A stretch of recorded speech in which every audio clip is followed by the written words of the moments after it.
Welcome, ladies and gentlemen. Welcome to this week's edition of the Sunday Wire. I'm Patrick Henningsen, your host. We are streaming out live on X, Rumble, Facebook Live, YouTube, also on the audio streams after the program, as usual, iTunes, Spotify. If you subscribe to us there and all the finer podcasting platforms, you'll find the Sunday Wire there. Very highly ranked now on iTunes and other platforms. So we are picking up more audience despite the shadow banning we're receiving on X and also on YouTube. So yeah, we'll keep the effort on, folks. So we appreciate the shares and the retweeting of the streams and the restreaming and so forth. Really appreciate that, helping to get the word out. I'm your host, Patrick Henningsen. Once again, this is episode 571 of this weekly omnibus news and analysis radio program, television program, and we have so much to cover today. Three big important stories. The theme of today's show, in case you missed it, is the neocons are back. The neocons are back. The boys are back in town. Only they've shapeshifted from the Bushes and the Cheneys into the Trumps, the Hegseths, and the Rubios. Okay. Make no mistake about it. This is the most neocon administration probably in the history of the United States. Okay.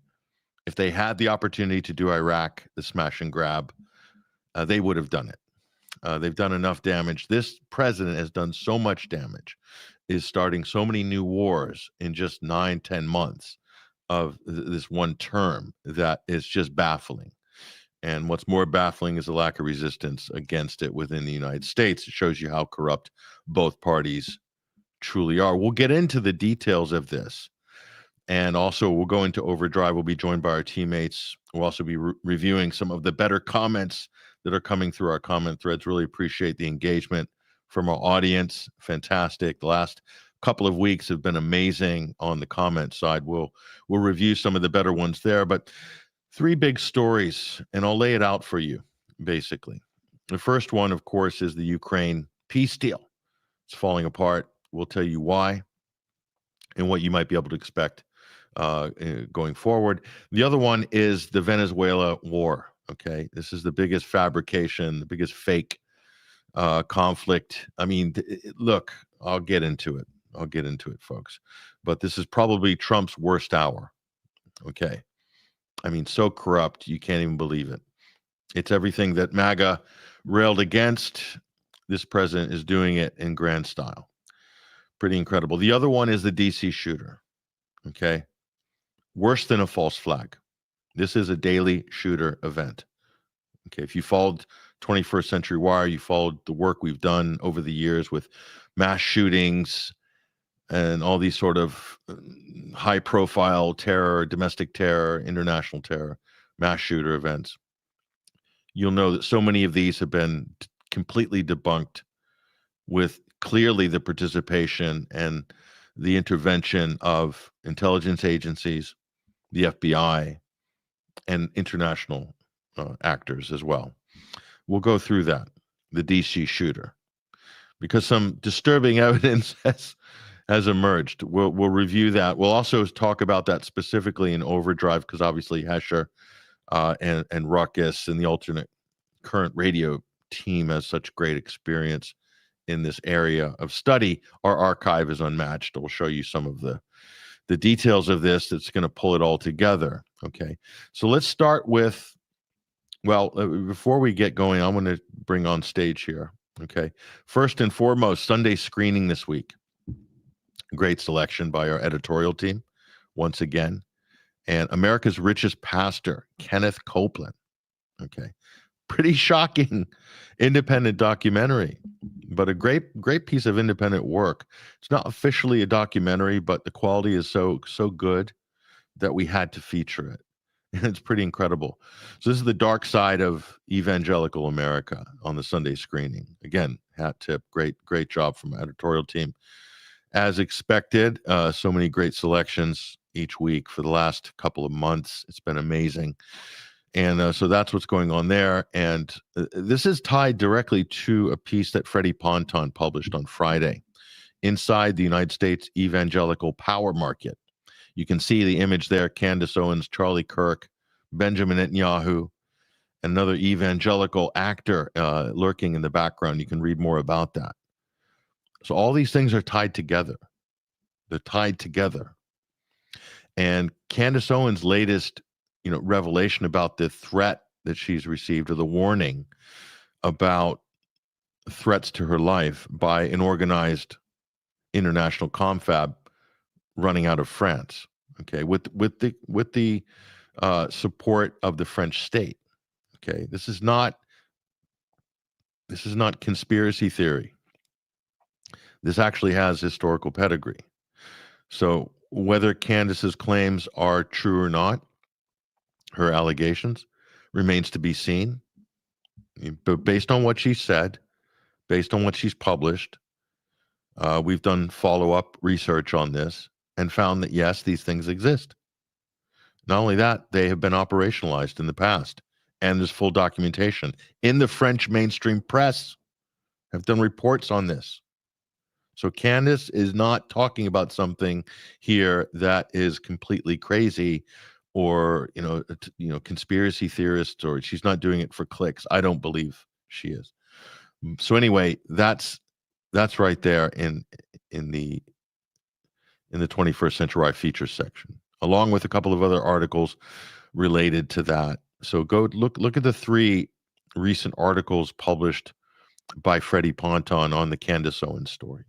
It's very illuminating. It's worth doing a deep dive on, perhaps on the Midweek Wire. We might do that. Schedules permitted. It's been very busy the last couple of weeks, obviously, so we haven't been able to do our Midweek Wire some of these weeks. It was just impossible with the amount of other commitments, broadcasting, and also travel and so forth, and other projects we're working on. So let's get to the story at hand. And the story at hand, first story, Trump's peace deal in Ukraine. What is the status of this? What's happening with this? The Russian-Ukraine peace deal, so-called peace deal.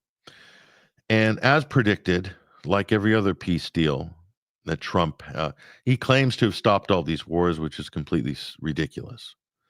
It just continues to strain the credibility of this president every time he opens his mouth about something that he's achieved.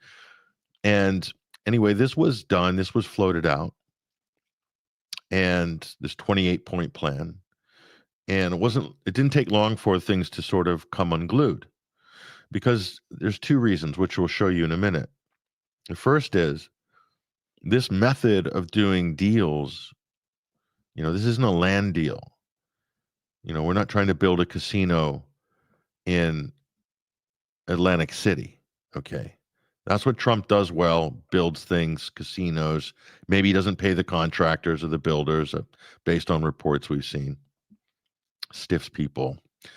Okay, fine, fair enough. He's got his buddy Witkoff and all these other sort of shady property moguls, including his son-in-law, the shadiest of them all, Jared Kushner. So all these guys have been imported into the cabinet running foreign policy. So this is why all of these negotiations have collapsed, every single one. And in the worst case, the peace negotiations have been used as a ruse in advance of an actual sneak attack. Look at Iran as a good example. And with the previous Ukraine negotiations, with the sneak attack back in this early part of the summer, Operation Spider's Web was launched against Russia. At the time, Russians thought they were negotiating with the U.S. So it was a trick. So Trump is very deceptive. He's not very trustworthy in this respect. Very disingenuous, extremely dishonest, and hugely corrupt. And this isn't hyperbole, folks. Okay. We'll show you how corrupt this Trump administration, this neocon regime in Washington has become. And it's pretty shocking. It's pretty shocking. So where are we with this peace deal? Well, it's bound to fail. He doesn't have the people. This framework or lack of framework means that they will never be able to glue any kind of negotiated settlement together. It's not going to happen. So it's going to fall apart. The Europeans are going to sabotage it. Zelensky, or what's left of the Zelensky regime, or the Ukrainian Nazi aligned government, will sabotage any serious negotiated settlement. They'll hold it up over Crimea or various other issues, because the Ukrainians are on the losing end of this gambit, clearly. Russia's on the winning end. Why would they give concessions to Ukraine, which are in this failed 28-point plan? Why would they? Who gives concessions when they're winning? It's bizarre. So in a way, Trump and the Americans are in that fantasy land still. Anyway, there's a few important things in there, like no NATO membership for Ukraine, recognizing the Donbass largely and Crimea. Those are important. It's good to get those on the table. So in that sense, this has moved the ball down the field a little bit. So we'll give, on a scale of 1 to 10, we'll give Trump about a 3. At least they've got some talking points out that are going to help bring the West closer to the truth. Okay, that's important. So we'll give a little bit of credit. Maybe that's not what Trump's intending, but this is definitely a very convenient strategic pause. Potentially, that's what Ukraine wants. That's what the warmongers want. This is what the crazy European NATO member leaders want. And it's what Zelensky wants, a strategic pause to rearm and to stop Russia, because they're absolutely hammering it on the battlefield. That's what this is about. And these corruption allegations have come in. And I think this is also natural political deterioration within Ukraine. That's what's happening. They can't keep this facade going forever. So that's a little bit unpredictable. But it's natural. It's a natural sequence of events. And the Zelensky puppet government always had an expiration date. He's not a politician. He's an actor. He was playing a role, a fake president. He was groomed on a television series to get the public acclimated to visualizing this little vaudeville stage performer as a president. And then he ran against the most corrupt president. That's saying something in Ukraine, by the way. Petro Poroshenko won by a landslide, and then himself became more corrupt than Poroshenko, and then started the most disastrous war that has broken up Ukraine permanently. That's Zelensky, and he killed maybe 700 to 1 million of his own people by throwing young men and middle-aged men and old men into trenches in an unwinnable war against a neighboring superpower, which is insane. But that's what Zelensky did. So where are we with this? Let's take a look at it. So here's the first clue. So a phone call was leaked where Steve Witkoff was coaching his Russian contact, of how to stroke Trump's ego. And so then this is very revealing, because it shows you how insecure Trump is and how easy he is to manipulate just by stroking his ego. I mean, this guy is a galactic level narcissist. But anyway, the question is, who leaked this? It's not certain. Could be the U.S. intelligence. I think it's probably GCHQ, more likely British intelligence, could be Israeli intelligence as well. But between the NSA and the GCHQ, one of them basically has this and leaked it. And this damaged negotiations, and it set the tone for the next event. And this is the other reason why this failed, not because of this leak, but you can see things are falling apart. Because you don't do major international deals this way like Trump does, where he has guys meet up and he doesn't even send a Secretary of State. He's got his buddies or people who are businessmen and whatever. The whole thing is loose and ad hoc. That's why it's going to fail. Russia is tight and organized. Trump is all over the place. Okay. And the Europeans are pathetic. It's a bad combination. So here's the problem. This is why things have fallen apart. Because Marco Rubio is a neocon. Okay. He was put into this job by the Israeli lobby. Understand that.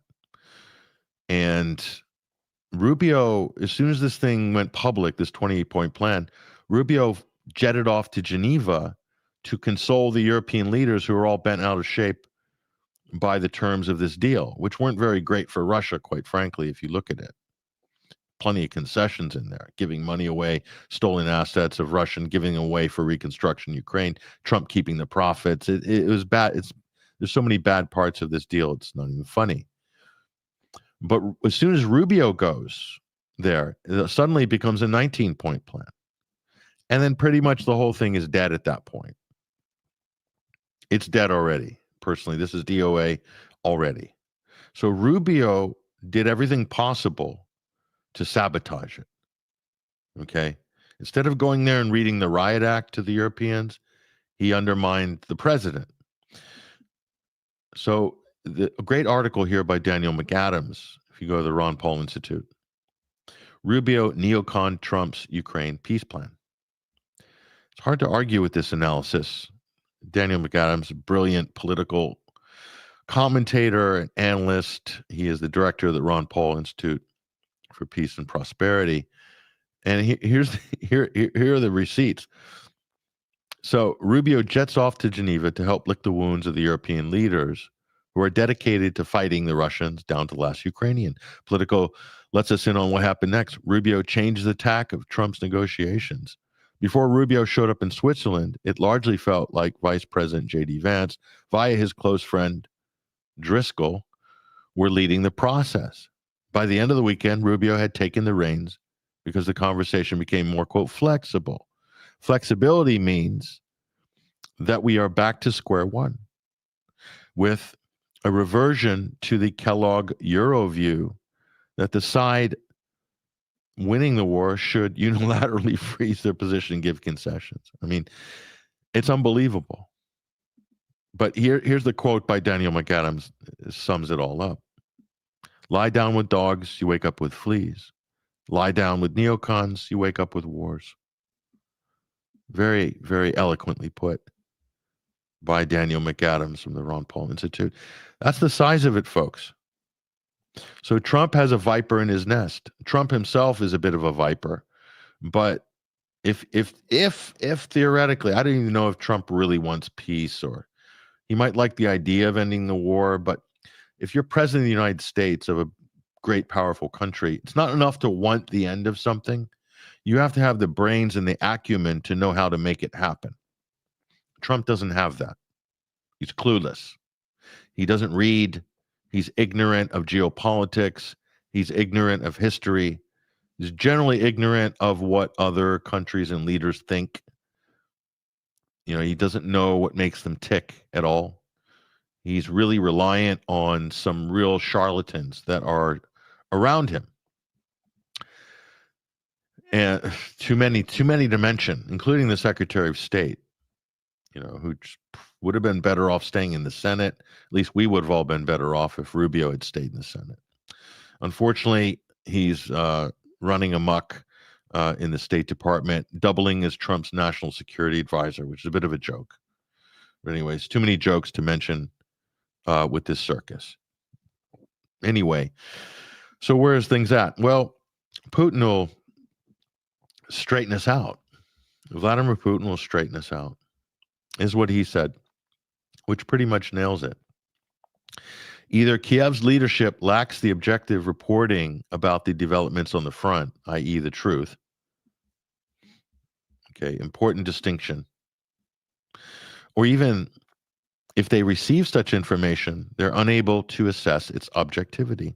If Kiev refuses to discuss President Trump's proposal and declines to engage in dialogue, then both they and their European instigators, and the Americans too, must understand that what happened in Kupiansk will eventually occur in other areas on the front. He's talking about some of these fortress towns on the edge of Donbass that have recently fallen to Russian advances.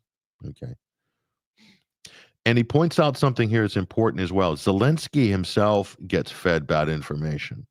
Zelensky reads scripts and does social media videos based on what Andrei Yermak, his chief of staff, tells him to say and how to film. Okay, he's an actor. Zelensky is an actor.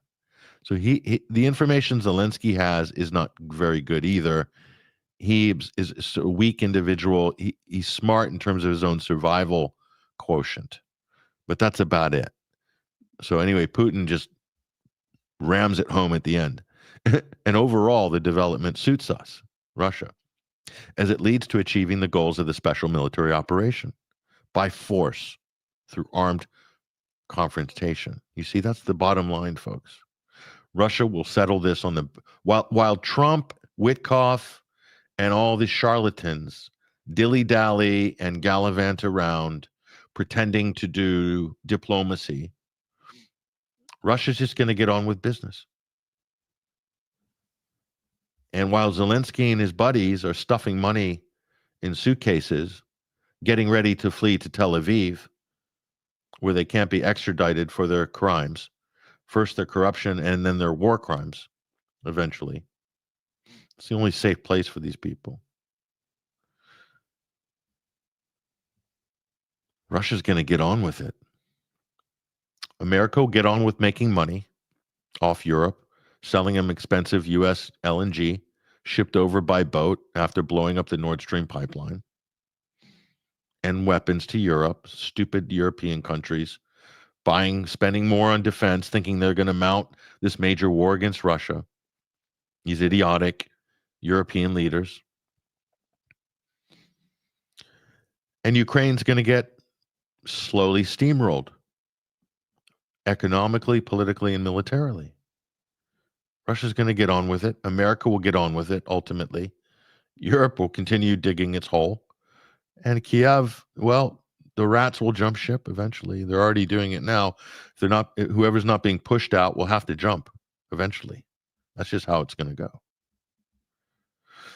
So that's the truth of it, folks. Sorry to break it to you.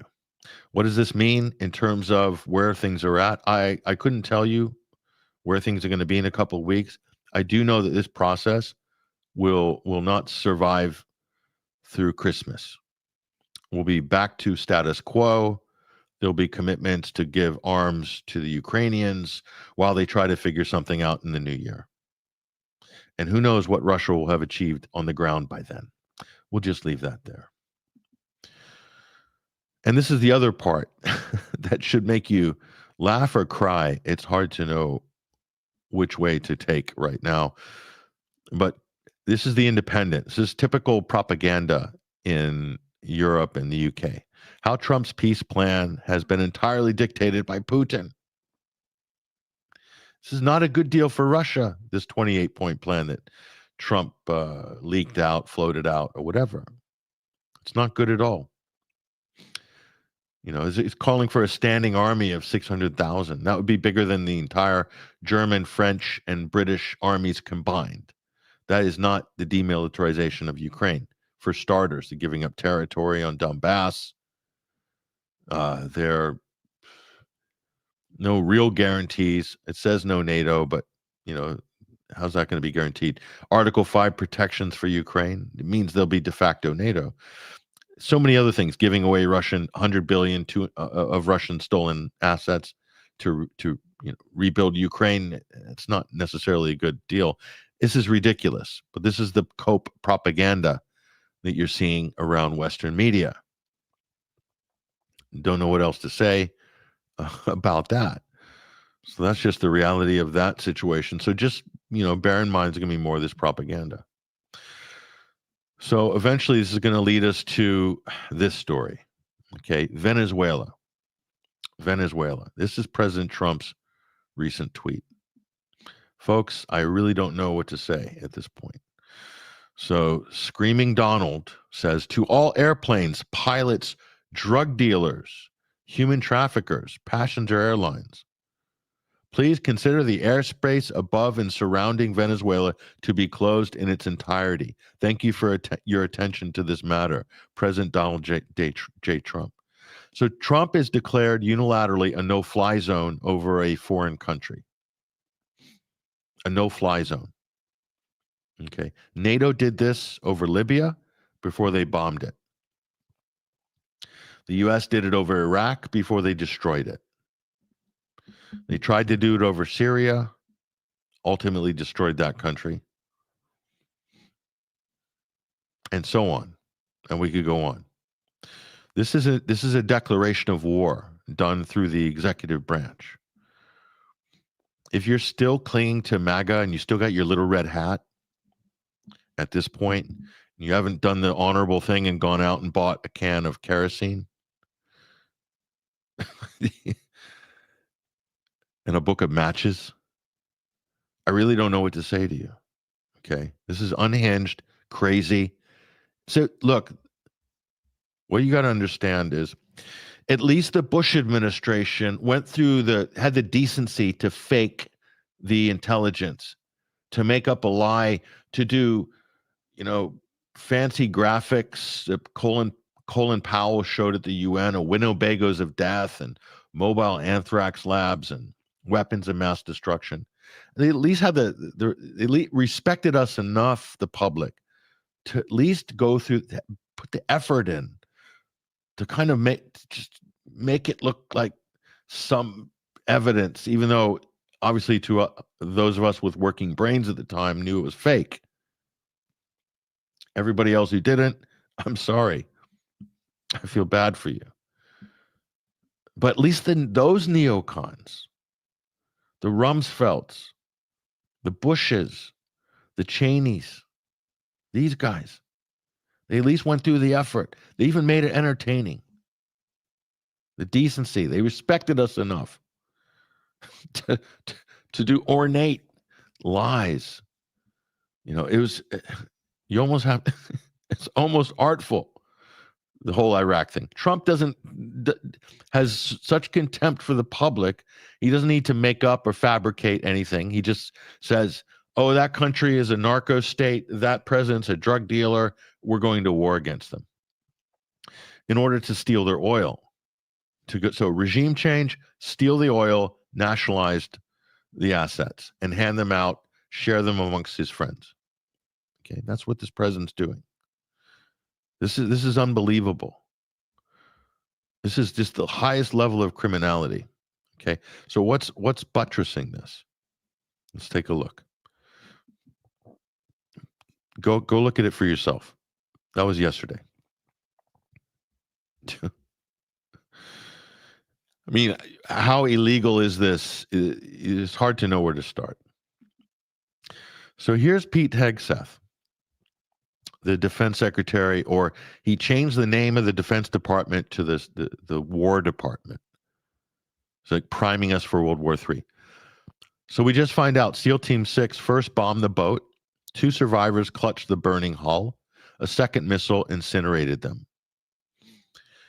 Even if a Nazi SS is wounded in combat, he cannot legally be killed. Hegseth is indisputably guilty of war crime. Hegseth gave the order to kill them all. Kill them all, he said.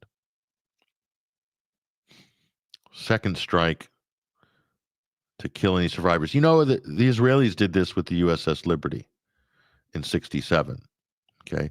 This is Israel mentality in terms of total psychopathy, violence, extrajudicial killing, just the highest level of barbarism.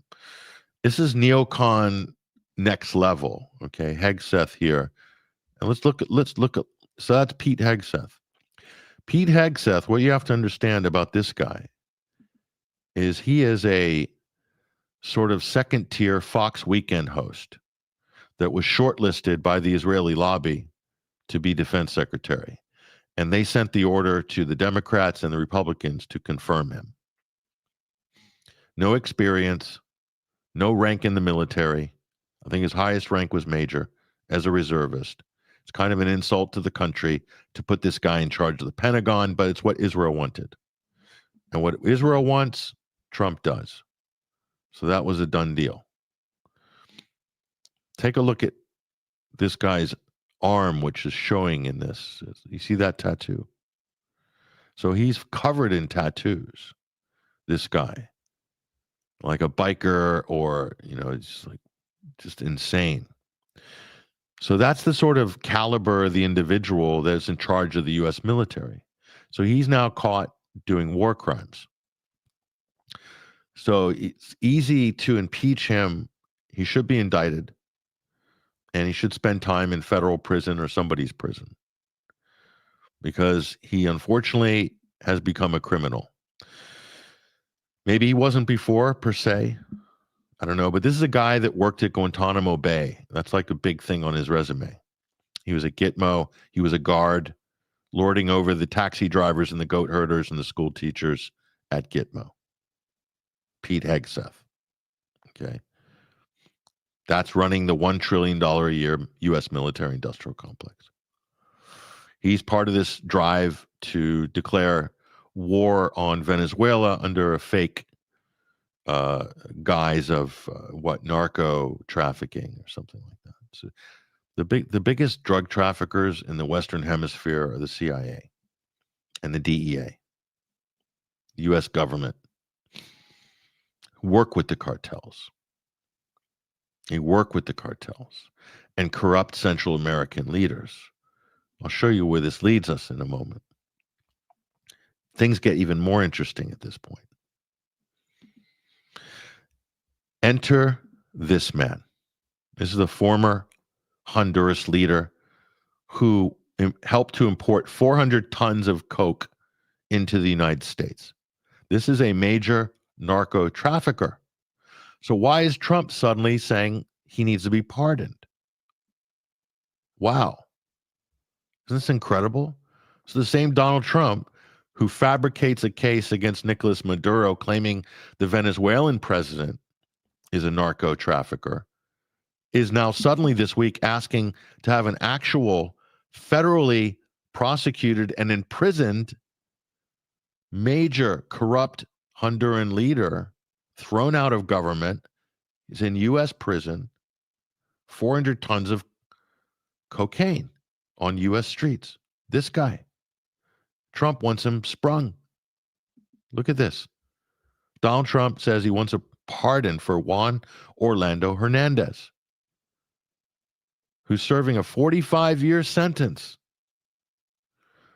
I will be granting a full and complete pardon of this narco trafficker, former President Juan Orlando Hernandez, who has been, according to my friends, greatly mistreated. Friends that I respect. They've told me, no, he was mistreated. Who are Trump's friends? Are Trump's friends, what are we talking about? Marco Rubio? Is this coming from Rubio? Because this looks like the cartel, the drug cartels are telling Donald Trump to spring this major accomplice. That's what it looks like, or friends of the cartels, or organized crime somehow. And Israel is up to its neck in all of this criminal trafficking and so forth. They're up to their neck in it. So this may very well track back to Israel. Okay. It's hard to say exactly how that is at the moment, but I think that the truth will eventually surface as to why Trump is doing this. This undercuts the whole basis of his fake war against Venezuela. You literally have criminals running around and giving orders to this president in the White House, and he's completely capitulated to them. That's what's happened in America. It's very sad, but it's true. And honestly, this is incredible. Don't know what to say about Trump at this point, but he can't. I thought he can't sink any lower after the Iranian bombing. And of course, he is sinking lower. Who knows where this president will be by February? It's the worst train wreck imaginable. Okay. So that brings us back to this story, the DC shooter. And we will get into this in the Overdrive segment. I'm looking forward to talking to my colleagues on this. So what happened here? Like, what was this? This shooter kills a couple of National Guards people like this.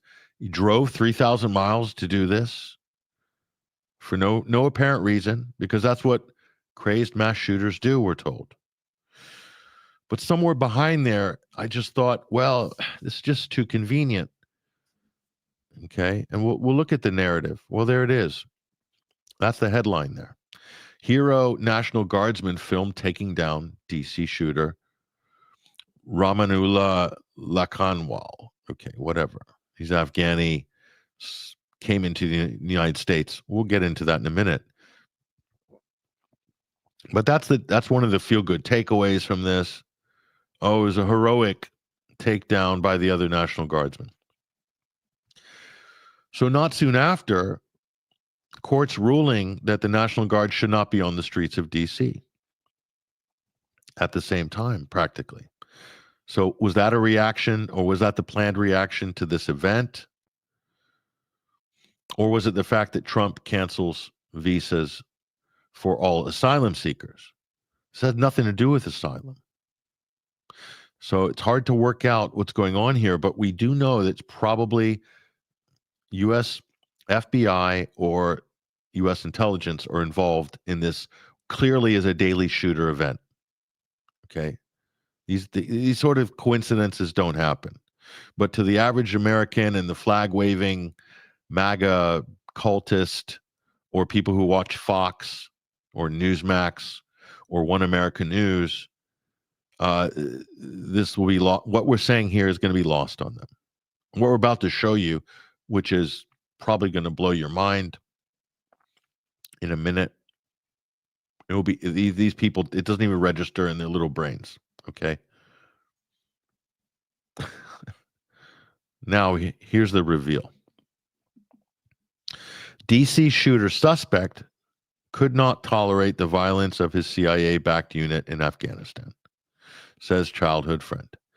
So the shooter, this guy, was a CIA asset in Afghanistan. And the U.S. purposely brought him over to the United States, and he has been activated. What part of this do you not understand, people?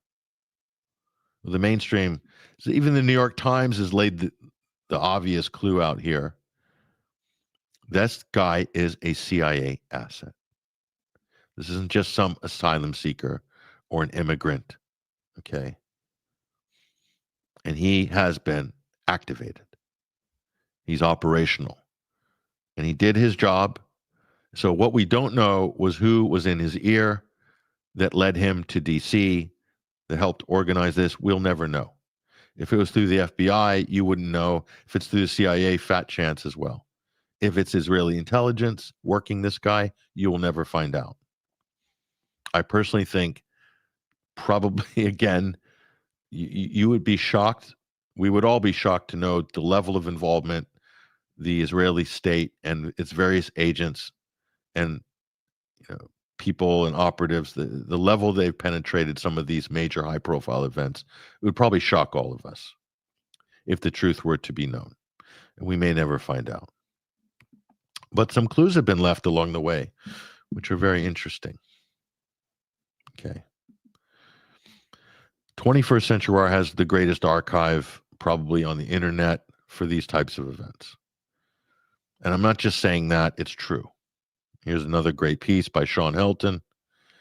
Orlando known wolf watched by the FBI, worked with DHS amid crisis actors, drills, and CIs. Omar Mateen, that's the Orlando Pulse nightclub shooter. And it just so turns out, also Afghani. And his father was a CIA asset. The father of Orlando shooter, a longtime CIA asset. They were priming him as a potential president candidate in Afghanistan, believe it or not. I know. It's crazy, isn't it? The alleged shooter's father played an absolute key role in setting up the entire, quote, hate crime narrative by inserting this quote into the mainstream media machine during the immediate aftermath of the sensationalized media event.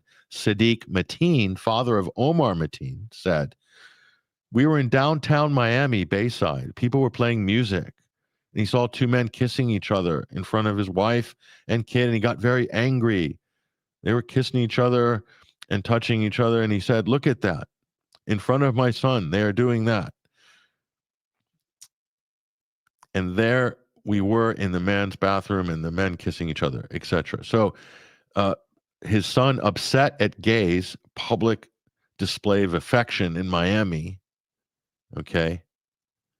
And the dad inserts this into the media, which basically shored up the official story that this was some random hate crime, when in fact it was much more than that, as we all came to learn eventually. And it's why nobody wants to do any serious post-mortem on this event, because it is just one of these completely sensationalized, high-profile mass shootings featuring a CIA asset who also was doing documentaries for the Department of Homeland Security, the shooter. I mean, you couldn't make this stuff up. How and why this was done, you got various, we could go into it in the Overdrive segment, but it's important that people understand the background of some of these stories. Okay, Pulse nightclub shooter, father, CIA asset. DC shooter, CIA asset. 2 high-profile shooting events with political outcomes attached to them. Coincidence? If you think that's a coincidence, I can't help you at this point. You're on your own, folks. Honestly, you're on your own. So that's what's happening in that end. Actually, look, one more detail on this. We're going to go to break. Okay. Here we go. U.S. halts all asylum claims decisions after National Guard shooting.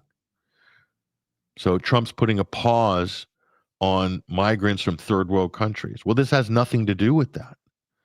The shooting has nothing at all to do with that. And yet, this was one of the political outcomes of this event. So you see what we're trying to teach you here, to look beyond the headlines.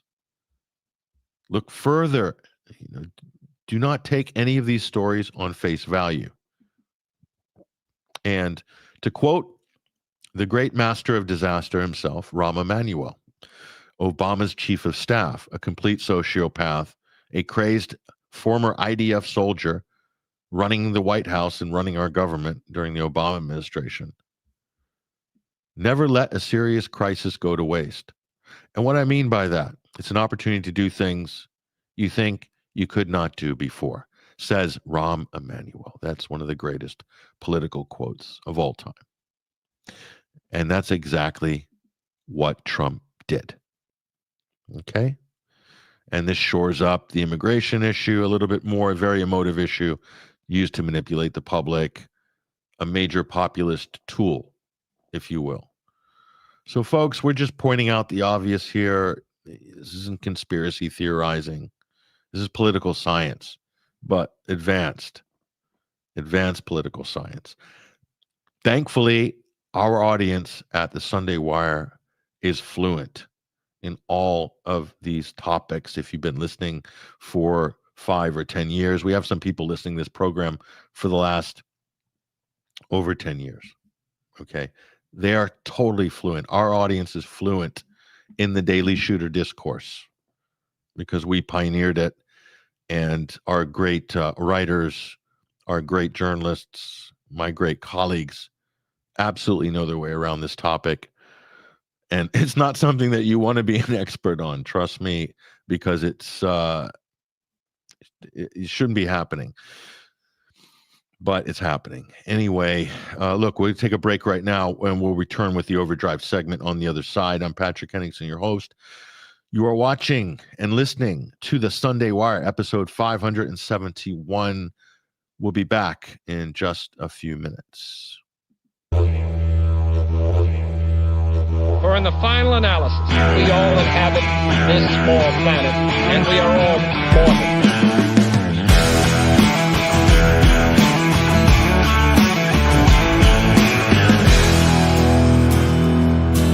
Lately I've been watching the world gone mad, brothers and sisters full to take a stand, to hate their fellow man and upper man, divide and conquer.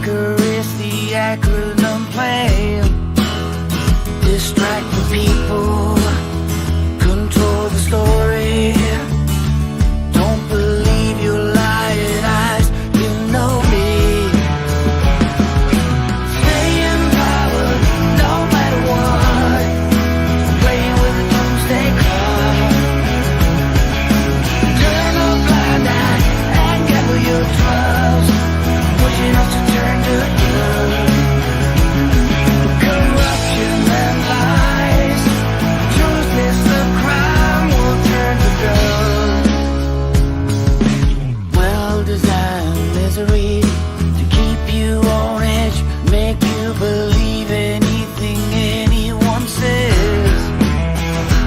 Keep it left or right, not top to bottom. Accuse the victim, can't you see? We gotta stay in power, no matter what. Playing with the doomsday clock.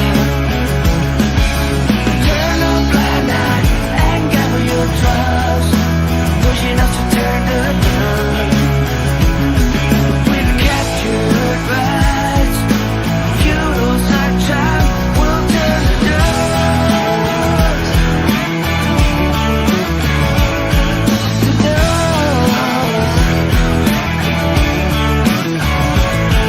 Industrialized brutality, commercialized cruelty, people as commodity, cheer on war atrocity, no accountability, perpetual impunity, always have an enemy to hell with all humanity. Stay in power, no matter what, playing with the doomsday clock. Turn a blind eye and gather your trust, pushing us to turn to dust. Stay in power, cash in the stars, playing with the doomsday clock. Turn a blind eye and join the cause, pushing us to turn to dust. An empire of lies, history rhymes will turn to dust. Will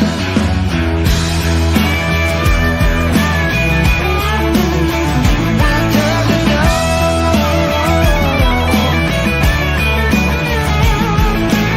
Digital inmates scored on every move, nowhere to hide, nothing to hold on to.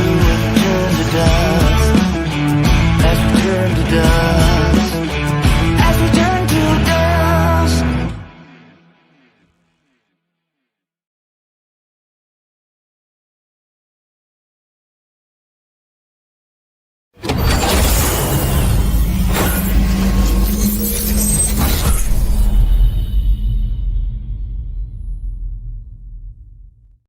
All right, welcome back, folks. Welcome back to the Sunday Wire. I'm Patrick Henningsen, your host. Thank you for rejoining us. And thank you to everybody on the live streams. I really appreciate your viewership and your listenership on the audio streams as well. It's great to have you with us. Episode 571 of this weekly omnibus news and analysis television and radio program. Again, I'm your host, Patrick Henningsen. I'm going to be joined by our teammates in a moment, and I just want to give a big shout out as well. This is the week we're launching our annual winter fundraising drive. Okay, so those of you who've been following us for a number of years are familiar with the winter fundraising drive, and we'll bring this up on screen in a moment. But we are encouraging people to definitely get involved this year. And this is every year is important, this one especially. And so we want to try to get more engagement than we have previously on this. So if you go to the banner ads on our website and do find your heart over this holiday season, over this winter, to support us, we have some big capital purchases we need to make in terms of cameras and so forth. So we're going to need your help to do that. So again, links on our website, banner ads, and so forth.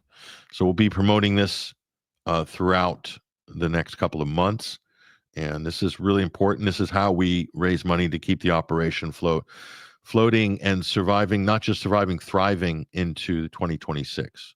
This is how we've been doing it last couple of years, and we really need your help to plug the gaps. It makes a huge difference.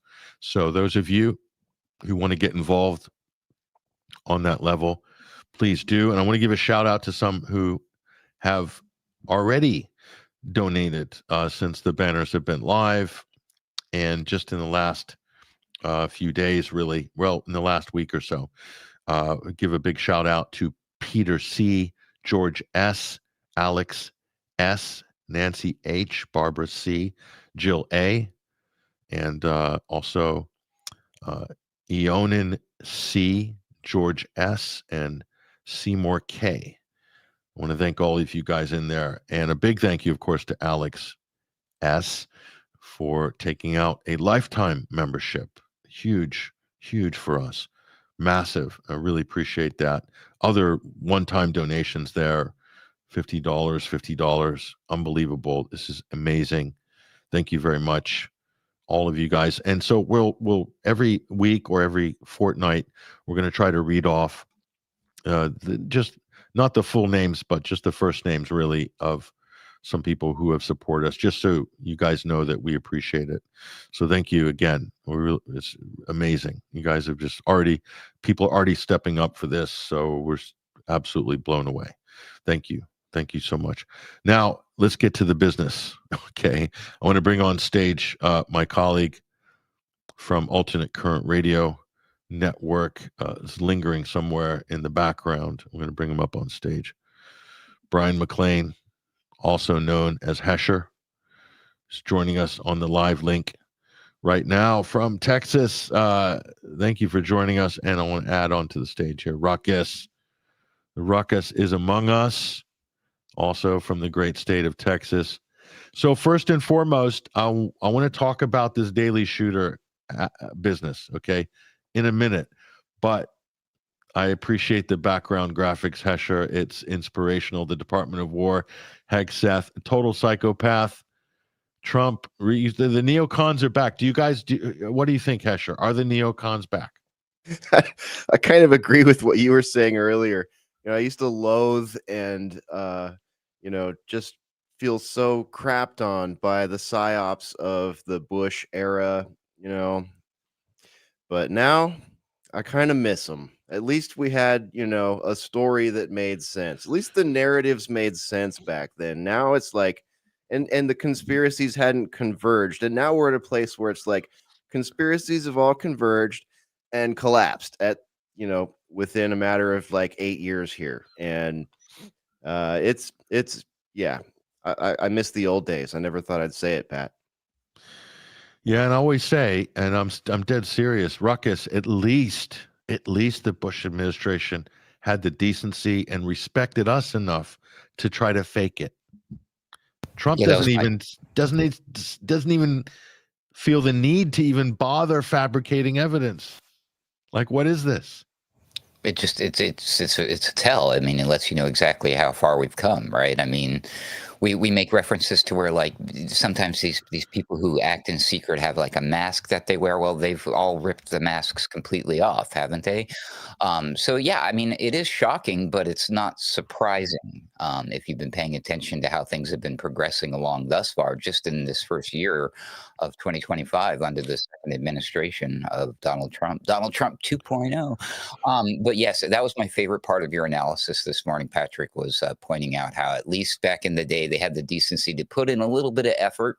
And you would think these days, with the advent of AI and ChatGPT, they could have still done that, and they wouldn't have had to put that much effort into it. Just a couple prompts here and there, right? And then copy and paste that onto the teleprompter and do your thing. You would have been fine. But no, they just literally, they don't even care. They're like, we have zero respect for the American people at this point. We are now not even going to present evidence. We're not going to try to garner consent from you. We're just going to tell you how it is.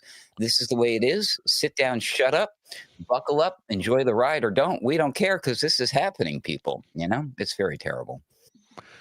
I mean, guys, can you believe this? Okay, no fly zone. I mean, an unhinged no fly. Look at this. This is a U.S. president. Who voted for this? Sorry, I'm laughing. It's just so stupid and funny, Patrick. It's so amazing. Like, we used to get mad when they wouldn't put things through Congress, right? When they'd start little wars without, like, voting for it. Now it's just a post on Truth Social, reposted on X. Like, there you go. There's your foreign policy. We're just going to declare no fly over Venezuela. I mean, it's amazing. You know, the most retarded thing about his tweets is at the end he writes, "Thank you for your attention to this matter." Like with an, I mean, it's like a pathetic office email, but done in public from the president of the U.S., supposedly the most powerful country in the world, we're told. But if they're truly the most powerful country in the world, they can't be carrying on like this, because that's not how you accumulate power in the world. You do it through cooperation and getting buy-in. That's always been the secret to U.S. power. Donald Trump doesn't believe that's necessary anymore. And I think this is a symptom of a dying empire, personally. And it's the blowback from this in Latin America is going to be immense for the United States. I honestly, I don't know what to say with this. This is just next level. You know, they didn't fake it like NATO faked it. They said, oh, Gaddafi was going to kill his own people in Benghazi. No fly zone, no fly zone. And then they bombed Libya, destroyed the country. And people believed that they killed someone who was about to commit genocide. So at least the fabrication, at least they put the effort in to create a lie that half the West believes still on Libya. They believe it. It's terrible. It's a failed state. Maybe they shouldn't have done it. Shouldn't have done regime change. But Gaddafi was a killer, which he wasn't. But Trump here, what's the basis for this no-fly zone? Drugs? No evidence. Just video of speedboats. That's all I've seen so far. Yeah, ridiculous. The kind of thing that could be interdicted by a low-level littoral cruise ship, right? Like that. If there's really a problem with said boat, fine, send and the America has to deal with it. Then send in a dinghy, send in something, at least bring us back some fake proof that you're just wasting people. Not just for the fun of it, or just because someone asked Donald Trump to. Have you seen this report? That Hegseth, 2 guys clinging to the hull. Hegseth said, "Fire another one, kill him." I mean, yeah, unreal. How did this guy get in charge of the Pentagon? This tattoo boy. Like, how did that happen? Maybe he knew the ultimate way to stroke Trump's ego, apparently, right? I don't know, but like, this is not just look. Trump is just turning into a decrepit sort of Biden with long hair and a red hat. It's happening, unfortunately, and he's surrounded by, this crazed biker come Army reservist who's suddenly running a $1.2 trillion U.S. military industrial complex, and this little narco. This sort of, I don't want to get into the Star Trek jokes at this point. Maybe we will if he runs for president, but you know what I'm talking about. I'm not going to point to the anatomical features, but it's well known. That's what it is, folks. This is it's a bit, much worse than the Bushes. In my opinion, it's even worse. Because these guys don't care. They've gotten off the back end of a genocide where they've given Israel carte blanche just to go on a killing rampage, gone and bombed Iran. It's now starting a war with Venezuela, threatening Canada. And we've forgot about the Canada and Greenland threats. Yeah, we're going to take Greenland. Don't forget about that. I mean, if we go to war with Canada, that's the ultimate, like South Park predicted that one a long time ago, right? Yeah. So it's anyway. So we'll leave it there. The Ukraine thing, I don't think we need to rehash that. That story is kind of telling itself at the moment. So let's get to the juicy one, guys. Which is, and by the way, this is just insane. This has just happened in the last 48 hours. This guy imported 40 tons of Colombian uncut into the U.S. He's doing 45 years in the federal clink. And Trump has been told to pardon him by, we don't know who. He said, friends that I respect told me I should pardon him. He worked with the Sinaloa cartel and the CIA. What the hell is going on here? I don't know. This is absolutely ridiculous. It reminds me of the story we covered on Boiler Room 2 weeks ago. Convicted U.S. spy Pollard arrives in Israel, welcomed by PM. Jonathan Pollard spent 30 years in a U.S. prison for spying for Israel. And back in 2020, actually, he was released, right? And went home on, what was it, one of the Adelson private jets or something like that. I can't remember who exactly escorted him, but or Epstein's right. Yeah, are the friends of this Honduras leader associated with Jeff McEpstein there? No, this is CIA action. That's what this is. And on this issue, people need to understand Trump and Hillary Clinton are on the same side on this Honduras issue. That's the crazy thing. So again, when I said last week that MAGA is a complete fraud at this point, I really meant it at the deepest possible level. It's Trump is allied with Hillary Clinton on this issue. What's Hillary's talking point on it, or how does she factor in here? She was angling for the exact same sort of U.S. deep state maneuvers to keep people like this in power and to keep the drugs flowing. I mean, that's the signal Trump's giving. On one hand, he's saying there's a narco war against Venezuela, and on the other hand, he's saying spring the most corrupt Central American leader working with the cartels. He got thrown out of government. The current government in Honduras is telling Washington, what the hell are you doing? You put this guy away and now you want to let him out? Trump wants to let him out because somebody, the cartels or somebody, has told Trump. I mean, or Rubio. Rubio might be behind this. This little narco, as the nickname goes. There's something to this. We're dealing with some real corrupt.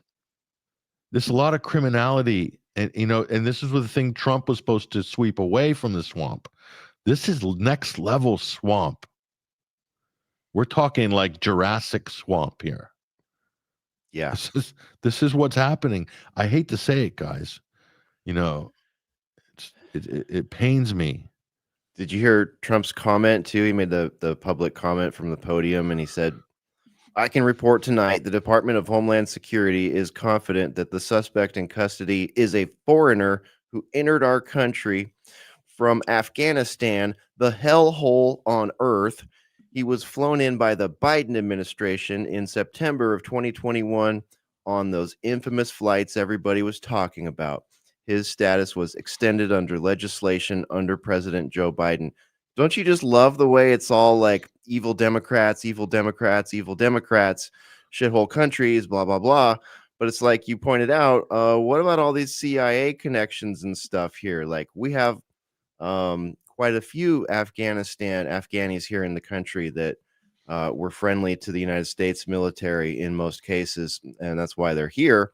There's also some refugees and things like that, but there's a lot of people that fit the profile of the suspect in this case that have similar connections as that in this country, and many of them are under contract from three-letter agencies and such. Yes, exactly. He wasn't just some Afghan. For Trump to give that statement out, and the New York Times. Even the New York Times, how painful this was to publish for the New York Times, the pain that must have caused them. Embarrassing. I mean, to have to report this type of thing that just certainly would be buried before, but it can't because there was too many other outlets that had picked it up.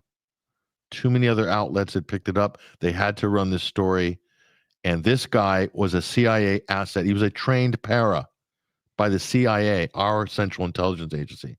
This is not just any Afghan. This guy was, trained to kill. And he didn't drive from 3,000 miles from Washington State just to find somebody to shoot. I mean, stupid. This is a classic daily shooter, guys. How many times have we seen this? Drove 1,000 miles to a shopping mall in El Paso just to fire off a few rounds. Why? Because we don't know. He was living with a trans person or something. I mean, so, some stupid. But the parallels to this, you guys, and the Pulse nightclub are incredible. The Afghan connections. Very similar MO. But this is much higher level because this involves a U.S. service, U.S. serviceman. I mean, it's in one way. I mean, how do you think this? What do you guys think? On one hand, you have the court judgment about the National Guard being used on the streets of D.C. That goes against Trump, but then this assassination or this killing justifies Trump having troops on the street because there's foreigners out there trying to kill us or trying to kill our boys or a woman. I mean, I didn't get to the other bit, the Google bit, which we'll get to. But what you can see, plus Trump's declaration of stopping all asylum cases immediately after this, even though this guy was not an asylum case, he was exfiltrated by our intelligence services out of Afghanistan. Clearly, obviously, he was on that list, special list. So what do you think about, do you think there are forces against Trump in the deep state involved in this and he's taking advantage of it? They're taking advantage of it. Everyone's getting a piece out of this. Yeah, everybody's getting some. That's the thing. It feels very Pulse nightclub-esque. It's about as believable of a narrative as that one, but it has escalated to a higher level because it's not just, some fun gay bar in in Orlando, right? Near Orlando. It's our government, right? It's a National Guard member, and there's all this policy swirling around it. There's a torrent of policy that goes along with it. So in my estimation, knowing what we know, which is that we've been gaslit big time, this is a false narrative, and it has been ginned up. It may be a real event, but there's some stage management going on here from some of the evidence that many people are pointing out. And it's just a little too convenient, a little too Hegelian, a little too Hegsethyan, I guess. We may have to shift Hegelian to Hegsethyan. Hegsethyan. Yeah, just kill him. Finish them. What is this, a video game? Just get it done. Yeah, big tough guy. Is there a direct correlation to what Trump said about the immigration to the event? Did he say because an Afghan citizen shot a National Guard member in the head, we're doing this? Is that how? Yeah, he did. Okay. He did. I just wanted to make sure it wasn't the press or other people assuming that it was related. It might have been something completely different. Okay, it was reactionary. He's literally using it as a reactionary excuse, which is silly. And that came straight from him, from his Truth Social. What were the first initial reactions from the other politicians? Because usually when there's a bang, they all run out and have their cry sessions about how we need to get rid of the guns and stuff. What did they immediately come out with here? Were other people talking about immigration? What's been the talking point? Because I noticed a couple that I'd like to bring up, but I want to hear what you guys have noticed. I just noticed the Republican on the Republican side immediately tied to immigration. Immediately tied Muslims, immediately, etc. So that's pretty predictable. I didn't really look at the Democrat side. It didn't pop out, so I didn't spend a deep dive there. What did you find, Ruckus? Well, I noticed something very interesting. I caught it by accident, actually. I believe it was from one of these. I don't know if they're associated with Fox or they're just a cutout, but I think they're called Live Now from Fox. They're all over YouTube and everywhere and online. You can watch. I catch it every once in a while to catch news and to see what they're talking about in the mainstream or whatever. But they had a guy on the other day. It was just some YouTube host guy. I don't know, but he seemed to have some sort of expertise in this topic. The guy's name was Ronald Chapman, was the guest that was on this program when they were discussing this. And the talking point going on was about whether or not the National Guards member who had died, Sarah something, had been activated and was therefore a federal employee of some sort. They were leaning into whether or not this means we can go with the death penalty. They were really pushing hard a discussion about capital punishment. And I found that very interesting and very early on to all of this, because that was on Black Friday is when I caught that video. So that was just a few days after the event had taken place. We still don't know a lot about what's going on, about the motive, which is the next thing I'm going to bring up. But they were really talking about, can we execute this guy? Can we get this guy? Like, I was like, wow, what a very strange, bizarre, dark talking point to be having, you know? Yeah. So it struck me, and I was like, I want to make a note of this and talk about it on one of the programs. And then just today, I caught another live now from Fox thing. They had a retired NYPD officer by the name of, I took notes, Jillian Snyder. I don't think she's like a well-known expert or anything, but she was on, and she said the quiet part out loud. And I'm like, aha, there it is, the Palantir type of thing. They're all discussing about the motive and how we can determine the motive. And it's going to be easy, apparently, according to this retired NYPD officer, to determine a motive as we determine the electronic breadcrumbs that are discovered along the trail of this 3,000-mile trip. So they already want to dig in to discover the motive based on what was this guy tweeting? What was he looking at? What was, you know what I mean? Like all this weird stuff. Like I'm like, this is all very, very strange things that I don't normally hear about after these events. So I think there's an angle there. Capital punishment, I think we haven't executed anyone federally since 2021. It was gone for a very long time until Trump brought it back under his first administration. Timothy McVeigh. That's when they brought it back for McVeigh, right? Yeah. Well, back then, but I mean, there was a moratorium. There was a long time where they didn't do anything. Then Trump brought it back under his first administration, and I think they executed 13 people. And then there's been nothing. There's been nothing since 2021, and I think they're chomping at the bit. I mean, dude, Pete Hegseth, he's like, finish them. Now we get to see videos of human bodies being blown out of the water, courtesy of the American taxpayers. We have to own that, people, on the world stage. We just committed murder in front of the world. This is just shocking to me. So maybe a lot of this stuff is to distract Patrick from what's going on, but there's so many angles to this, and it serves so many, if it was only a distraction, that would be wonderful. Unfortunately, there's real outcomes tied to this. Now, you guys know about James Lee, who's one of the best kind of social media journalists and debunkers and so forth. Okay. Great respect he's been on the show before. Great respect for James Lee. James posted some interesting couple of videos I'm going to share with you. Very interesting, and raises some very disturbing questions. And again, when I say Israeli involvement, it's not unwarranted.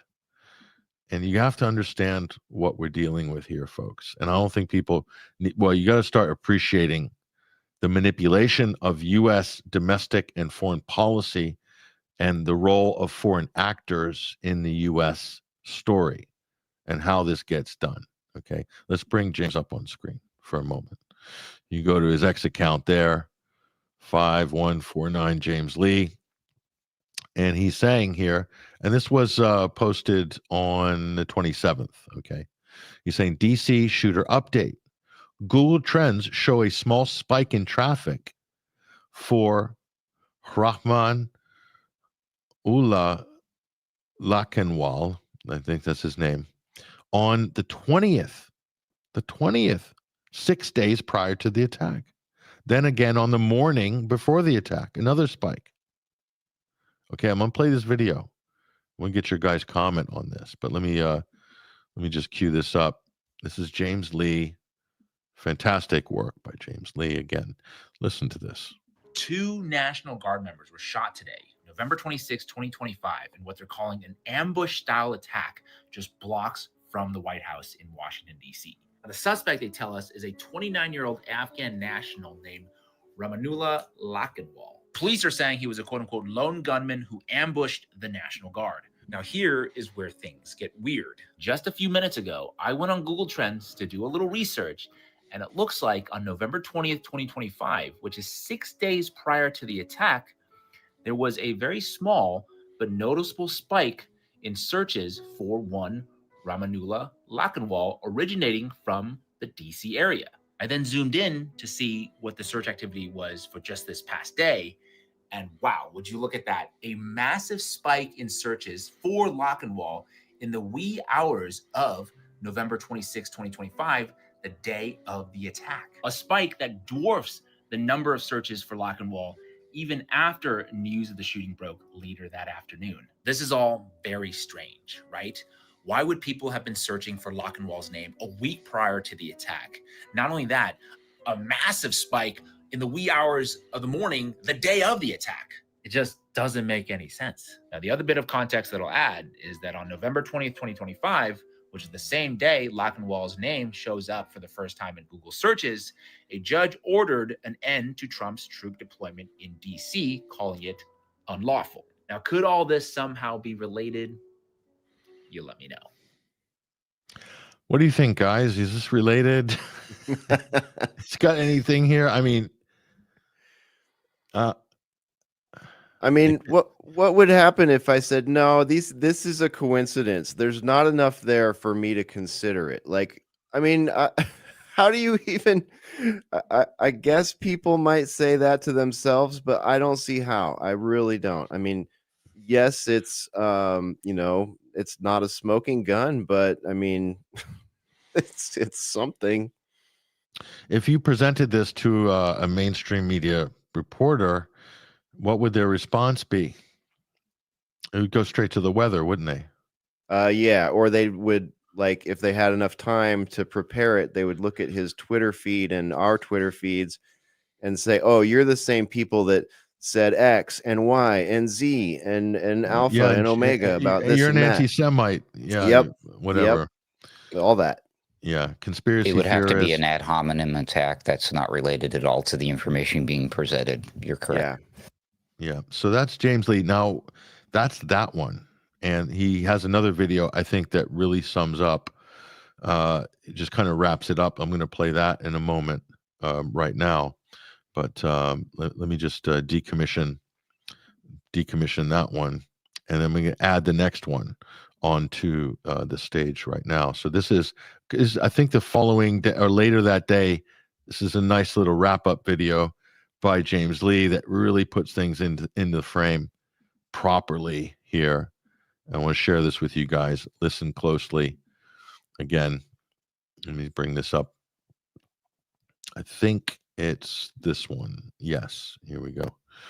Bring this up here. Yeah, here we are. Okay, next one. This is, again, James Lee. Great work. Great job by James Lee here. And I think there is a massive spike. Yeah, there is a watch and listen closely. There is a massive spike in searches for Lakhanwal in the wee. You just restart that. Massive spike in searches for Lakhanwal in the wee hours of the morning of November 26th. Once again, that is the day of the attack. A spike, I might add, that completely dwarfs even the number of searches after the news of the shooting broke later that afternoon.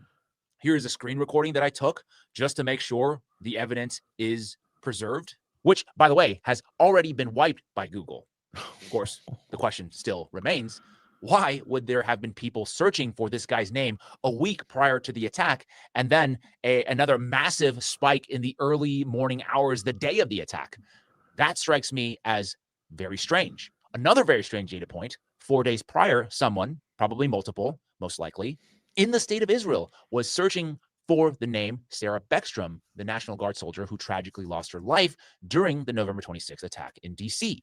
What is that all about? Well, it has since been uncovered that the alleged shooter, Ramanullah Lakhanwal, was, in fact, a former CIA asset.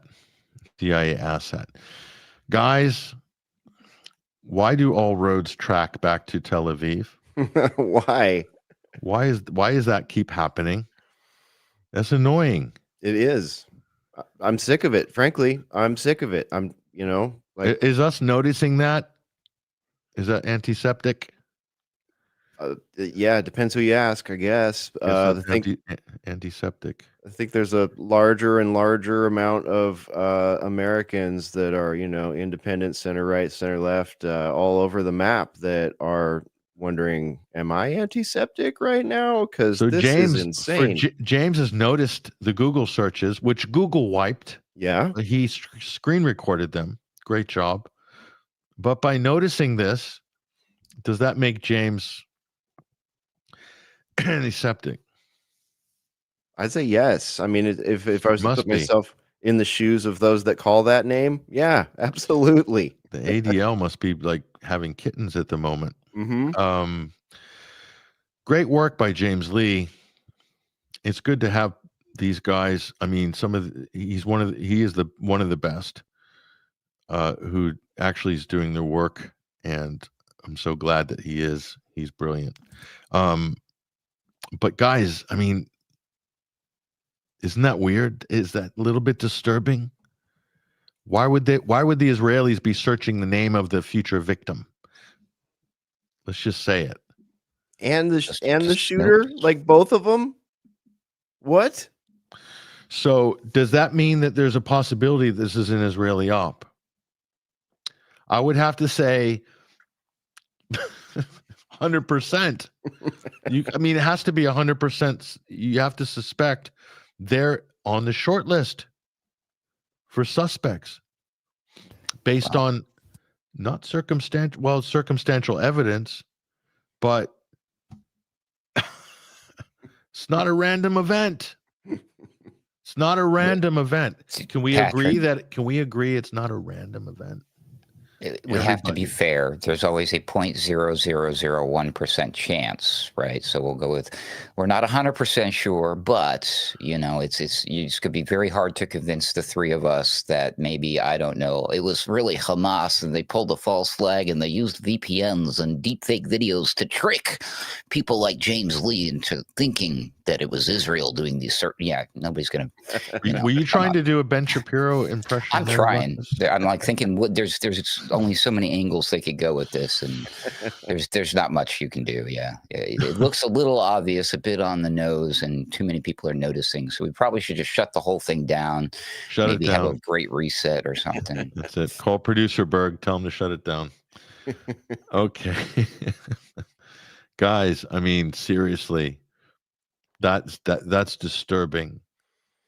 That's highly disturbing.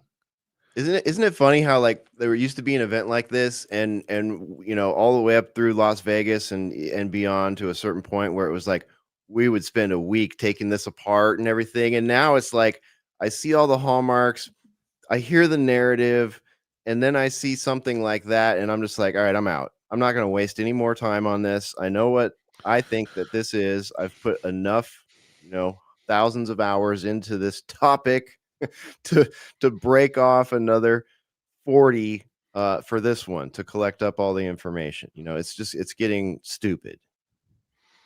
Some questions coming in from the comments here. Israel does hide itself under the protection of anti-Semitism, will create real anti-Semitism. True that. Here's a question. And his handlers were searching him repeatedly. Why? Knowing everyone looks for that stuff now. Well, they don't necessarily look for that stuff, but now they do. Now they do. Internet sleuths are on the analytics. Okay. Yep. So here next, Frazmataz. That's why I figure Iran won't be as tough as Afghanistan, because Afghan people are mountain Persians and sharpshooter skills in their culture. Iranians, that's not true. There's plenty of rural people in Iran. Thank you very much. I don't know what you're talking about. I've never heard this. Ozempic Jones. Is that a thing? I think he's referring to that guy south of us a little bit here. Here we go. Is James anti-semantic? I like that. Anti-semantic. You feel that? I'm just going to ask you, Rupert Fellows is one of our brain trust in the comment sections here. Anti-semantic. I like that. It's got a triple entendre, almost a double, triple entendre. Yeah. There, that is excellent. Excellent contribution to our discourse. Thank you very much. And here we go. Oh my goodness. Here, hold on for a minute. Yeah, and yet Fauci, Gates, and BB, etc., still sucking in the oxygen. Go figure. Fauci, you guys, if you're still ruminating about Anthony Fauci, please just give it a rest. Okay, he's retired. The white coat, and Bill Gates. You know, Bill Gates is practically capitulating on climate change at the moment. I mean, those battles have been fought and won, in my opinion. Just saying, guys. Here we go. Mossad did ops like this in the UK. Annie Michon and other whistleblowers have testified to that effect. Yep, of course. So here we go. Ooh, what's this? When that jet they used to hit Yemen crashed in Washington during training. Ouch. Did that happen? I watched their search parties fly in the total opposite direction. 1 or 2 female military personnel supposedly gone. Wow. Ooh.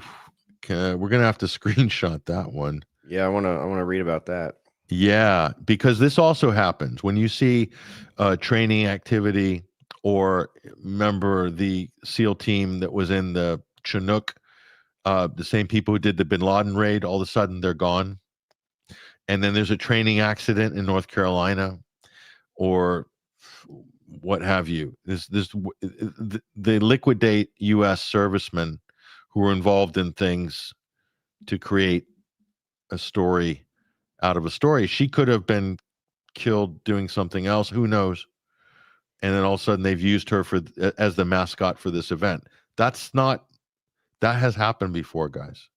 So just saying, excellent, Dana Doe. Excellent observation. Thank you, Dana. Really appreciate that. I think Basil Valentine's lurking in the green room. We're going to bring him up. A lot of people are confused, Hesher. They're saying, so what's the purpose of all this? It's still a bit murky. We're just pointing out the anomalies. Let me bring Basil Valentine up here as well. Here we go. Thank you. Basil Valentine. The search thing has got everybody scratching their head, including me. They're like, why would somebody be searching these people's names before the event?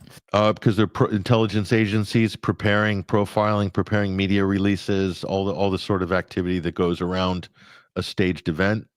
And how does Google play into it? Do said people in this scenario, in this vignette, like, do they have a direct line to Google and say, hey, we need you to, we've been searching this all day. We need you to scrub the search results. Like, what? Oh, that begs a few questions too. Well, they would have been scrubbed after the event took place, most likely, because maybe somebody copped onto it, because James might not have been the first person to clock that. Just saying. Basil Valentine, welcome to the program. Good evening, gentlemen. Great to be with you.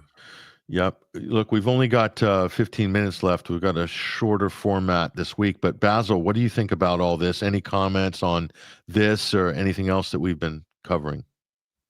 I don't know what you've been covering, actually, I'm afraid, gentlemen. So well, we've been covering. I'll bring it on stage. I mean, we've been talking about this DC shooter, but I think this is more, down your alleyway, Basil. Here, let me bring this up on stage, and that's our president right there. Oh no, this is extraordinary stuff. I mean, for a supposedly peace-loving president, this is an act of war against a country that poses no immediate threat to the United States whatsoever. We've had this whole sort of narco-terrorism invented in the last few months, really. I mean, the term didn't exist a couple of years ago, and now it's being used as a pretext, basically, to topple somebody that they don't like. I mean, this is just becoming the standard playbook, isn't it? If we don't like you, we're just going to get rid of you. Doesn't matter. We will find who was it said, show me the man and I will show you the crime. Was that Stalin or one of his henchmen? Could have been Stalin, actually. I think, yeah, one of them. So, I mean, look at it. As I can see on Hesher's backdrop there, it's now the Department of War. I mean, that's right. Look at that. It is. It's not just a meme. This is not South Park. This is No. life. This is Yeah. the real world, folks. So, Maduro, didn't he? I saw he came out with a statement and said, we don't want war, we don't want conflict, everybody just calm down. But Trump and the appalling gang that surround him, that's the thing, the likes of Rubio and Hegseth, they're just determined to push people over the edge. I also saw that buried in the immigration edict, he keeps using these executive orders, doesn't he? Indefinitely pausing immigration from the third world is the threat to deport anybody who's critical of Israel immediately. I don't know if that includes tourists and, people on regular visas and things, Bernie Sanders. Well, exactly. And we've already seen some people being denied access to the country over that sort of thing, right? There was a Norwegian someone coming here, I don't remember, a national coming here, and they didn't like his social media profile when he got to customs and got turned around. Yeah, that's how it's going to go. That's right. Home of the brave and land of the free. So, yeah. I mean, the president tweeting out there's a no-fly zone threatening commercial airlines that they'll be shot down over a country with no evidence that they've done anything. Basil, at least the neocons, as we said before, went through the effort of fabricating the evidence for WMDs. I almost respect it. At least they, at least they had some sort of synthetic pretext that they put some energy into ramming down the public's throat through a concerted propaganda campaign and trips to the United Nations and, ludicrous spectacles like the one of Colin Powell holding up that vial. He was embarrassed about that later. But now it's just, let's make up a word for this guy. Narco-terrorist. Okay, that'll do. That'll do. We don't need any more than that. We've got a word to condemn him with. I mean, it's unbelievable stuff. It doesn't help that the Nobel Peace Prize went to that so-called opposition leader, because that kind of thing lends credence to this nonsense. Yeah, a CIA asset, but I think they spelled asset wrong here. Yeah, for some reason. Yeah. I mean, Minor. This is a typo. Definitely a typo. Yeah, you got to put your Grammarly on. You got to activate your Grammarly, Danielle Bausch. Sorry about that. Yeah, you got to switch Grammarly on, please. Thank you very much. Dude is not dead. Oof. There we are. Oh, the plot thickens, doesn't it? Just like Kirk. There we go. Nice synonymous transition there to Charlie Kirk, ladies and gentlemen. And so, it's pretty unbelievable. Well, So, are we witnessing, is this the end of the neocon empire? Are these its dying days? Because surely, whoever comes in after Trump can't be as much of a lunatic or as beholden to Tel Aviv as he is. Even if it's J.D. Vance, people are saying that squaring up for Vance v. Rubio, for the Republican nomination, and people like Nick Fuentes and the Groypers are going to hold Vance to account and force him to distance himself from Israel, or they won't support him. We know that Rubio is Tel Aviv's little pet, and what about on the Democratic side? Well, Mamdani has demonstrated that a seismic shift is underway there, but are they going to come up with a genuinely neutral? I mean, I can't see them coming up with an anti-Zionist candidate, but the stranglehold is being broken. I'll be very interested to see what Michael Rectenwald and his AZAPAC do when it comes to the presidential election.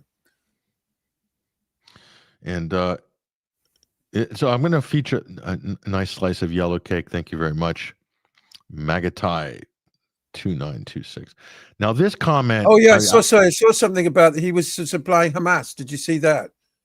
Who? Maduro. So, yeah, there's garbage comments. They're trying to link him to Hamas now. It's Hamas is kind of tied up in Gaza underground, trying to survive. a blitz and a genocide. I mean, this idea in U.S. media that Hamas is lurking around south of the border is just retarded. Okay, and Hezbollah, it's retarded. And I'm going to say this is a retarded comment here. Narco jihadist terrorists. Venezuela is apparently helping both Takfiris and Takfiris' enemies. I mean, what are you talking about? Takfiris in Venezuela? I don't think so. Okay, it's not happening. In fact, those types of people are not welcome in countries like Venezuela. I don't know if you've seen this, but nor are they welcome in Russia. Okay, or Hungary. So there's a lot of propaganda, unfortunately, that's made its way, especially into the right wing, in the low IQ quarters of the right wing. Basil, go ahead. Sorry. Well, I was just going to say, I'm just seeing a report that Trump is considering exiling Maduro to Turkey, highlighting the mutual trust between Maduro and Erdogan. Believe it or not. So no chance. I'm not kidding. They want to try and export him over there. You know. Did you see Maduro handing out automatic weapons to his citizens, Hesher? Yes, I did. So it's a big 2A country. Yeah, Venezuela, big 2A country. I mean, they might need a militia right about now too. Kind of deregulated firearms policies there, a little more than in the United States, right? I mean, yeah. So it's not bad. I mean, gosh, unbelievable. And it's over a year ago now, but of course, Maduro has declared himself to be an anti-Zionist. So therefore, he's in the crosshairs. Simple as that. As I would imagine is the president of Colombia, possibly Luis Ignacio da Silva in Brazil as well, who's certainly lukewarm about Zionism and has just locked up Bolsonaro for the next 30 years, the ultra-Zionist. They'd dearly love to see the whole of South America follow in Argentina's insane footsteps. Oh, yeah. Milikowski in Argentina, related to the Netanyahus, apparently. Yeah. Powell also reported the ricin plot, basically spreading castor oil on a car door handle. And it's ridiculous, I know. But look at this one, you guys. Israel wanted Rubio. It's true. Mayor Madelson wanted Rubio as Trump's VP pick, but Trump knew that would be instant assassination ticket. How about that? It's true. Where have we heard that one before? It's true. Yeah. Rubio. Was that before or after Butler? That would have been after Butler. And Well, you take that one seriously, he was wouldn't you? protected by then. He wouldn't have to worry about that. Was he? It depends who's making the threat. So, hello, Patty. Great stream. Love from Ireland. Thank you. We love the Irish. Lots of love back to Ireland. You guys are amazing. Where there's a big dispute over the renaming of a city park in Dublin. I don't know if you've heard about this, gentlemen. No. The city park in Dublin is called Chaim Herzog Park, after the former president. Named after the former president of Israel and father of the current president. And Dublin City Council want to rename it. Yeah, good idea. Herzog has links to Ireland. So, of course, they're absolutely jumping up and down about that. They should name it Yasser Arafat Park. Okay. Well, the proposal is to call it Hind Rajab Park. I like that. Even better. Yeah. Even better. Nick Fuentes has called for a left-right populist alliance. Good luck with that. Well, but nevertheless, it's an idea whose time has come. There's no doubt about it. Yeah, I've caught another one, guys. Maduro sending uranium to Hamas. Yeah, that's right. That's the claim. That must be a joke, right? That's gotta be. No, that must be. Well, of course, it is a joke, but it's being presented as a fact, or an accusation at least. Unbelievable. Wow, guys. It just gets worse and worse. It's a Republican from Florida who has made this claim. Representative Maria Elvira Salazar a congresswoman from Florida, on Fox Business on Tuesday. She endorsed a U.S. invasion of Venezuela and then took it a step further, telling the anchorman David Asnan, with no evidence, that Venezuela is giving uranium to hostile foreign powers and terrorist groups. It's probably an ex-Cuban, lost loads of a wealthy Cuban exile, lost tons with Castro, still bitter, still lobbying the U.S. government, probably all Zionists. Crumpets, yellow cake, and tea. That's right up your alley, Basil. Little English motif there. So, guys, we'll leave it here. These are the three big stories that we chose to focus on this week. Appreciate your contributions on this. There's a lot more to say. I think we'll start doing some research and see what we can come up with. I might even tap some of our old colleagues to see what they're noticing as well. Keep an eye on James Lee's feed for more on this as well. And thanks, all you guys. Final comments. We're going to wrap it up again. Shorter format this week. Hesher, go ahead. Yeah, thanks for having me, Pat. The events of the week are just, flabbergasting per usual. So it's great to be here to go over them with you guys, my fine friends and colleagues, and everybody out there watching and listening. Very much appreciate it. The most recent episode of Boiler Room is up at Alternate Current Radio. We did it Friday night on Black Friday, and we called it Whack Friday, Radiated Shrimp, Overtime Secrets, and the Tech Wife Mafia. So we had a pretty fun conversation on Friday there. Thanks, Elvis. Yeah, please check us out over there in the Boiler Room. We'd like to have a little bit of fun while we grind through the atrocities and events of the week.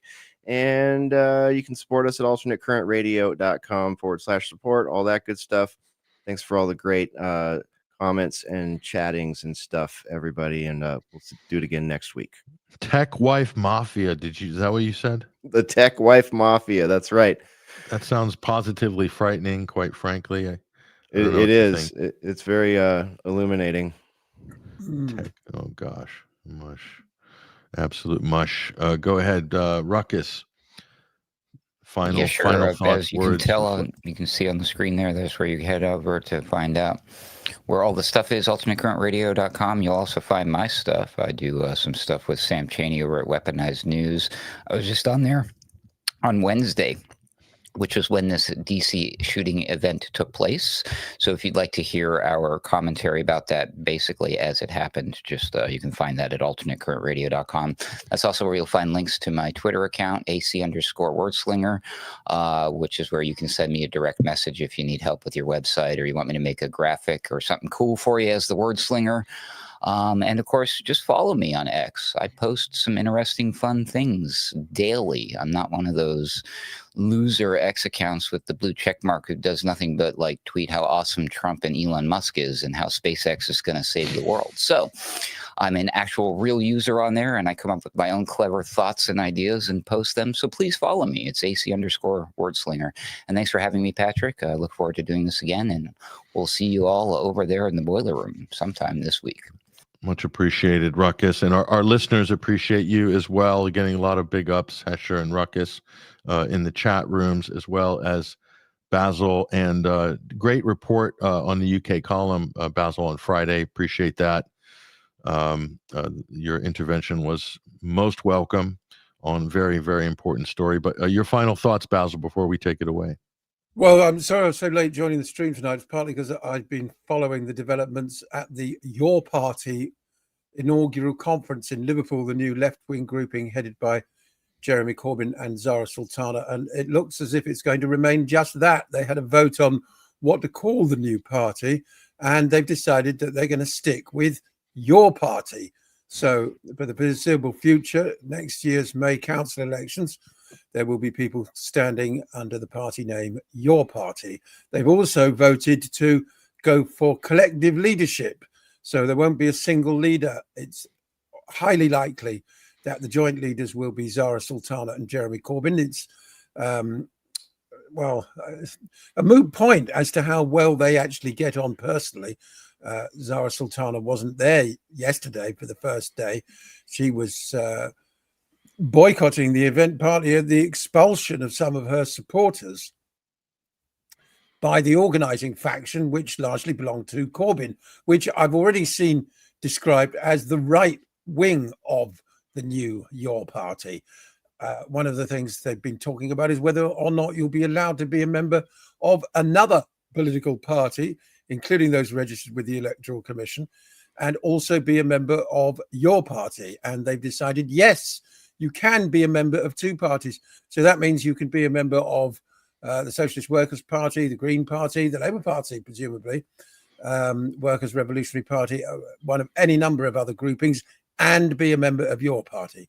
So you can be a bigamist, so to speak, in terms of your political allegiance. It's going to have more than one leader, and it's still going to be called Your Party. And they're desperate to do an electoral deal with the Greens, because Zach Polanski has been making huge strides in the polls with his eloquent takedown of neoliberalism and capitalism. And of course, as a Jewish man, he is able to critique Israel in a way that insulates him from certainly a lot of the usual accusations. I mean, when you've got Gentile news anchors accusing a Jew of being anti-Semitic because they don't like his opinions about something, then, you know, we really have disappeared a long way down the paradox rabbit hole. But of course, it's anti-semantic.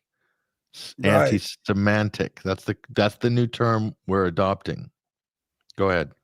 Well, I was going to say the usual suspects, of course, totally disregard the fact that he's Jewish when accusing him of anti-Semitism, although it is extremely embarrassing, not only for them, but for a British establishment and a media which pretty much refuses to acknowledge even the existence of anti-Zionist Jews. So things are really getting shaken up in British politics. And yes, Patrick, the persecution of members of the British medical profession, in particular by the Zionist lobby, for speaking out against the atrocities in Gaza, or in the case of Dr. Ghassan Abu Sita, simply doing their job and tending to the seriously wounded in Palestine.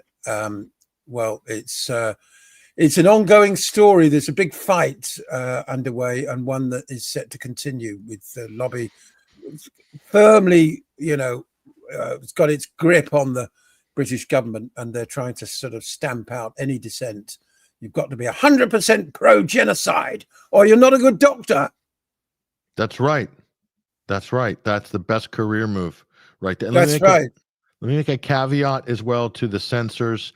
When Basil says Jew, really means Mormon. Okay, just want to get that clear to everybody. Obviously, it's code, so I'm just clarifying that. Thank you, Basil, for that great analysis, which is completely politically correct. Ladies and gentlemen, guys, thank you very much.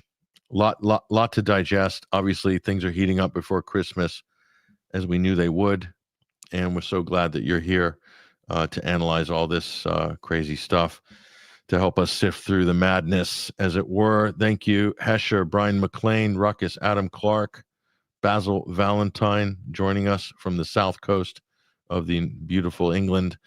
Thank you, guys. Really appreciate it. That's all we've got time for. That has been the Sunday Wire. There's our team, folks. Stellar and stunning as usual.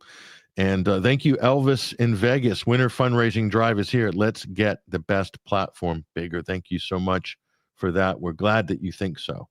And hopefully you guys will see it in your hearts to support us during this winter fundraising drive. We'll bring that up on screen again.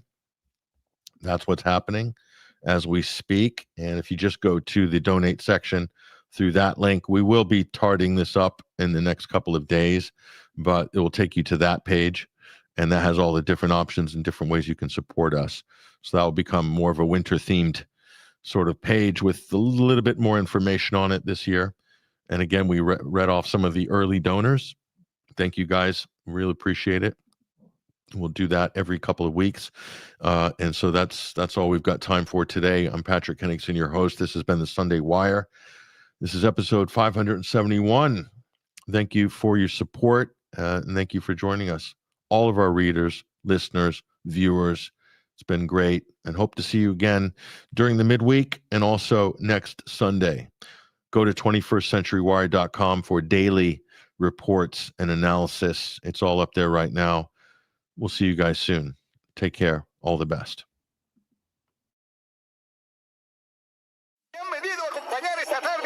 Y no podría ser la excepción. El partido Fuerza, Fuerza, Fuerza, Fuerza. Se vive hoy. Se vive esta manifestación desde el corazón y las entrañas de un pueblo. Por eso hoy queremos recibir a ese líder, a ese caballero. You are the revolution that you've been waiting for. You are the revolution that you've been waiting for. You are the revolution that you've been waiting for. You are the revolution. You are the revolution. You are the revolution. You are the revolution. That you've been waiting for. You are the revolution. You are the revolution. You are the revolution. That you've been waiting for. You are the revolution.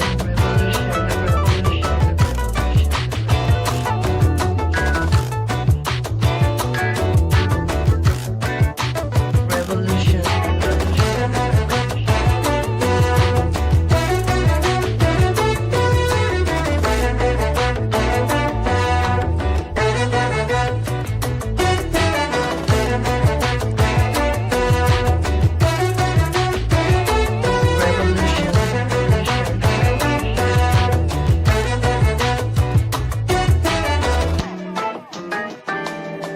When you're tired of being just a commodity, you are the revolution.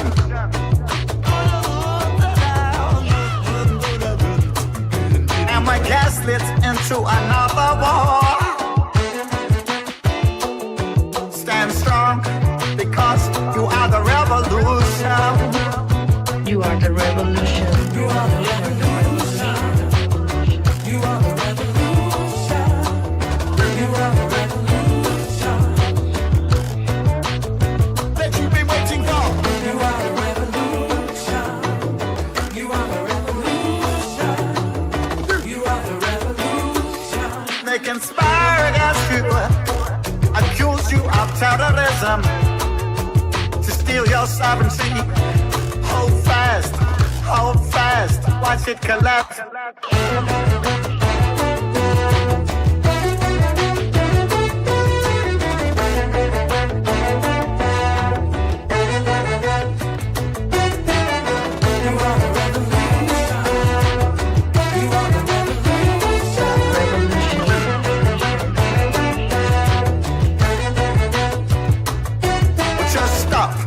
I know that we still have the power. You are the revolution. They want to centralize, monopolize, control your thoughts. Breathe, go deep, go outside, put seeds in the ground. You are not alone.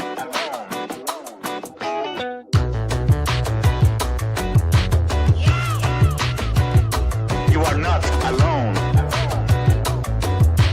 You are the revolution that you've been waiting for. You are the revolution that you've been waiting for. Alone. You are the revolution that you've been waiting for. You are the revolution. You are not alone.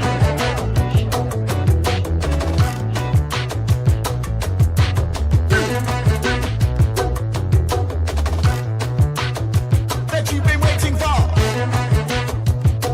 Oh, hi. Is this the train to the revolution? Why, yes, my lady. And you're right on time.